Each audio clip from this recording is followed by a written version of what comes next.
ಫಸ್ಟ್ಗೆನೆಯ ಚೆನ್ನಾಗಿ ಒಂದು ಪಾತ್ರೆಗೆ ಹಿಟ್ಟನ್ನ ಚೆನ್ನಾಗಿ ಕಲಸ್ಕೊಂಡ್ಬಿಟ್ಟು ಗಂಟಿಲ್ಲಂಗೆ ಮಾಡ್ಕೊಂಡು ಮಳ್ತಾ ಇದೆಲ್ಲ ನೀರು ಒಲೆ ಮೇಲೆ ಅದರೊಳಗಡೆ ಹಾಕ್ಬಿಟ್ಟು ನೋಡಿ ತಿರುಗಿಸ್ತಾ ಇದ್ದೀನಿ.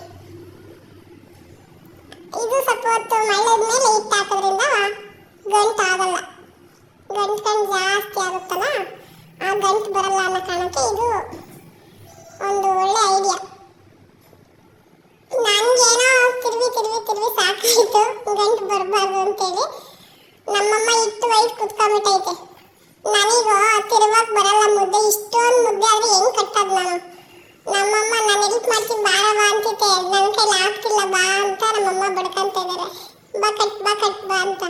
ಪಾಪ ನಮ್ಮಮ್ಮನಿಗೂ ವಯಸ್ಸಾಯ್ತಲ್ವಾ, ಮುದ್ದೆ ಕಟ್ಟಕ್ಕಾಗಲ್ಲ ಅಂತೇಳಿ ಬಾ ಕಟ್ಟು ಅಂತ ನನಗೆ ಇದು ಮಾಡ್ತೈತೆ.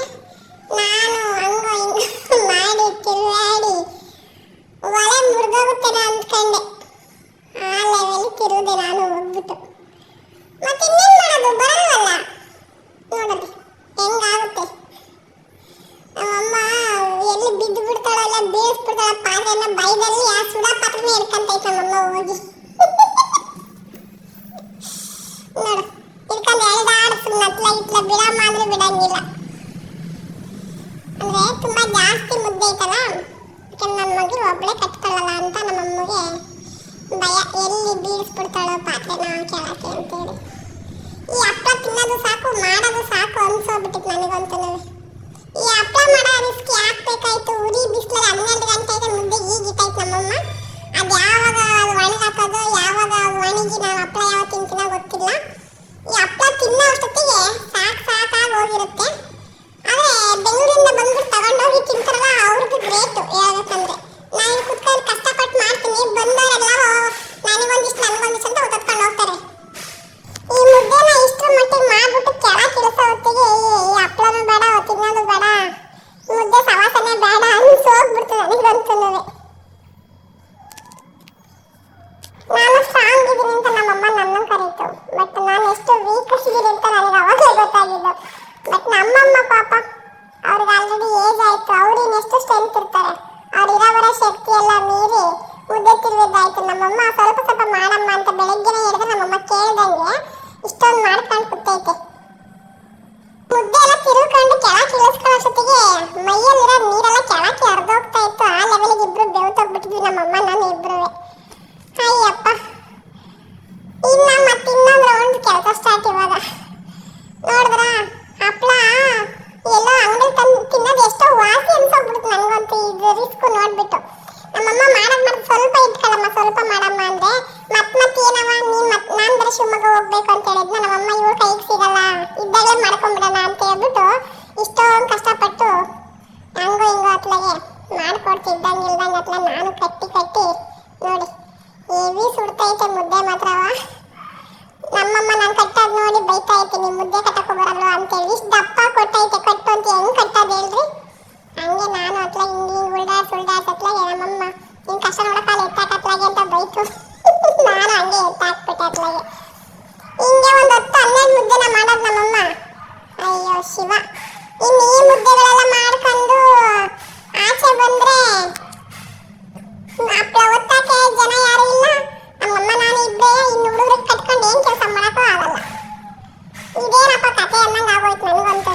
ಈ ಊರು ಮನೆಗೆಲ್ಲವ ಹಪ್ಪಳ ಸಂಡಿಗೆ ಮಾಡ್ತೀವಿ ಅಂದರೆ ಮುಯ್ಯಾಳ ಮಾಡ್ಕೊಂಡ್ಬಿಟ್ಟಿರ್ತಾರೆ. ಬಾರೆ ನೀನು ಮಾಡಿದಾಗ ನಾನು ಬರ್ತೀನಿ, ನಾನು ಮಾಡಿದಾಗ ಒಂದಿಷ್ಟು ನೀನು ಬಾರೆ ಅಂದ್ಕೊಂಡು ನಾಲ್ಕು ಚೆನ್ನಾಗಿ ಹೆಂಗೋ ಮಾಡಿಟ್ಕೊಂಡಿರ್ತಾರೆ. ನಮ್ಮಮ್ಮ ಹೋಗಿದ್ರು, ಬಟ್ ಆದರೂ ಅವ್ರ ಟೈಮಿಂಗ್ಸಿಗೆ ಬರೋಕ್ಕಾಗಲಿಲ್ಲ.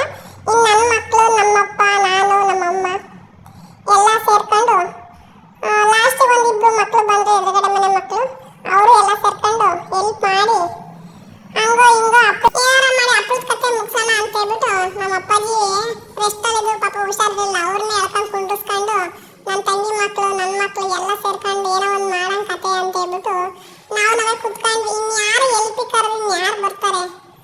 ಅವ್ರವ್ರ ಕೆಲ್ಸಕ್ಕೆ ಅವರೆಲ್ಲ ಹೋಗಿರ್ತಾರಲ್ವ, ಏನು ಮಾಡೋಕ್ಕಲ್ಲ. ನಮ್ಮ ಟೈಮಿಗೆ ಯಾರೂ ಸಿಕ್ಕಿಲ್ಲ, ನಾವೇ ಮಾಡ್ಕೋಬೇಕು ಅಂತೇಳಿ ಏನೋ ಒಂದು ಕತೆ ಮಾಡ್ಕೊಂಡು ನನ್ನ ಮಗಳು, ಪುಟಾಣಿ ಮಗಳು ನೋಡು, ನಾನು ಬಿಸಿಲಲ್ಲಿ ಒಣಗಾಕೊಂಡು ಕೂತಿದ್ದೆ, ನನ್ನ ಪುಟಾಣಿ ಮಗಳು ತಂದು ನಂಗೆ ಕೊಡ್ತಾ ಇತ್ತು.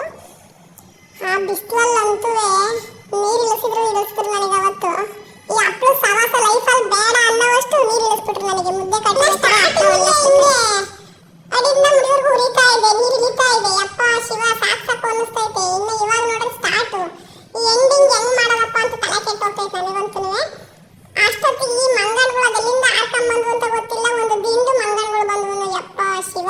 ಆಮೇಲೆ ನಾವು ಹಪ್ಪಳ ಮಾಡೋದಿರ್ಲಿ ಬಿಸಿಲಲ್ಲಿ, ಇವ್ರು ನೋಡೋದೇ ಆಯ್ತು ಇವ್ ಅಣ್ಣಾರ್ನ. ಶನಿವಾರ ಒಳ್ಳೆ ಬೆಳಗ್ಗೆನೆ ಬಂದವ್ರೆ.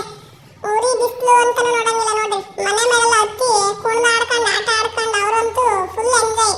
ಇವ್ರು ಆಡೋದು ನೋಡ್ಲಾಗಲ್ಲ ನಮ್ಮಮ್ಮ ನಾನು ಹಪ್ಪಳ ಮಾಡಕ್ಕೂ ಬಿಡಲ್ಲ ಇವರು ಅಂತ ಹೇಳ್ಬಿಟ್ಟು ಒಂದೆರಡು ಸಲ ಕಡಲೆಕಾಯಿ ತಂದ್ಬಿಟ್ಟು ಅಲ್ಲಿ ಇಟ್ಬಿಟ್ಟು ಹೋಯ್ತು. ಇನ್ನ ಒಬ್ರಿಗಿಟ್ಟು ಇನ್ನೊಬ್ರಿಗೆ ಕೊಡಲ್ಲ. ಮನುಷ್ಯರಿಗಿಂತ ಹೆಚ್ಚು ಜಲಸ್ ಇವರಿಗೆ. ನಂದು ನಂದು ಅನ್ನೋ ಥರ ಅವರವರೇ ಜಗಳ ಮಾಡ್ತಾರೆ. ಇವ್ ಅಣ್ಣಂದ್ರೆ ಮಕ್ಕಂದ್ರು ನೋಡ್ಬಿಟ್ಟು ನನಗೆ ಶಾಕ್ ಆಯ್ತು. ಒಂದು 3 ಜನ ದೊಡ್ಡವರು, ಒಂದು 3 ಜನ ಚಿಕ್ಕವರು, ಒಬ್ರು ನಮ್ಮ ಮರಿ ಔಷಧಿ ಬಂದವ್ರೆ. ನನಗೆ ನೋಡಿ ನಗು ಒಂದ್ ಕಡೆಗೆ ಖುಷಿ. ಅವ್ರು ನೋಡಕ್ಕೆ ಒಂಥರ ಚಂದ ನಮಗೆ. ಮನೆ ಹತ್ರ ಬಂದಾಗ ಅವ್ರಿಗೂ ನಾವು ದೊಡ್ಡ ಮಗಗಳ ಥರ ಆಡ್ತಾ ಇರ್ತೀವಲ್ಲ, ಇನ್ನು ಅವ್ರನ್ನೆಲ್ಲ ಸಮಾಧಾನ ಮಾಡಿ ಅಟ್ಟಿಯಿಂದ ಆಚೆ ಕಳಿಸ್ಬಿಟ್ಟು ನಮ್ದು ಹಪ್ಪಳ ಮತ್ತೆ ಸ್ಟಾರ್ಟ್ ಆಯ್ತು. ನಾನೊಂದು ಟೋಪಿ ಹಾಕಿ ಕುತ್ಕೊಂಡ್ಬಿಟ್ಟಿದ್ದೆ ಬಿಸಿಲಲ್ಲಿ. ನೋಡ್ರಿ ಎಷ್ಟು ಉರಿ ಬಿಸಿಲು ಗೊತ್ತಾ. ಏನ್ ಮಾಡೋದು, ಒಣಗೋಗ್ಲೇಬೇಕು ಅಂತ ಫಿಕ್ಸ್ ಆಗಿದ್ನಲ್ವಾ, ಮಳೆಗಳು ಪರವಾಗಿಲ್ಲ ಅಂದ್ಕೊಂಡು ಹಪ್ಪಳ ಎಲ್ಲ ಇನ್ನು ನಾನು ಹಪ್ಪಳ ಎಲ್ಲ ಒಣಗಾಕಿ ಮುಗಿಸಿ ಎದ್ದು ಬಂದ್ರೂ ಈ ಮಂಗನಗಳು ಮಾತ್ರ ಇನ್ನೂ ಮನೆಯಿಂದ ಆಚೆ ಹೋಗಿರಲಿಲ್ಲ, ಮನೆ ಹತ್ರನೇ ಇದ್ದಾವೆ. ಇವರು ನೋಡಿ ನನಗೆ ಇನ್ನೂ ಮತ್ತೆ ಸಾಕು, ಎಲ್ಲಿ ಮಕ ಪಕ್ಕ ಪರಿಚಯವು ಅಂತೇಳಿ. ನನ್ನ ಮಗಳು ಅವ್ರು ನೋಡಿ ಫುಲ್ ಭಯ.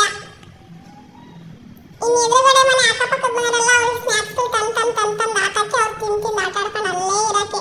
ಡೈಲಿ ಸಿಗ್ತಾ ಇರೋಂಥ 10-11 ಗಂಟೆ ಮನೆ ಹತ್ರ ಬರ್ತಾ ಇರುತ್ತೆ ಡೈಲಿ. ನಮ್ಮಮ್ಮ ಅದನ್ನೇ ಹೇಳ್ತಾ ಇತ್ತು ನೋಡಲ್ಲಿ. ಹಪ್ಪಳ ಮಾಡಕ್ಕಲ್ಲ, ಹೊರಗಡೆ ಒಳಗಡೆ ಓಡಾಡಕ್ಕೆ ಮಕ್ಕಳು ಎದುರ್ಕೊಂತಿದ್ದಾವೆ ಇವ್ರು ಮಾಡೋ ಕೆಲಸಕ್ಕೆ.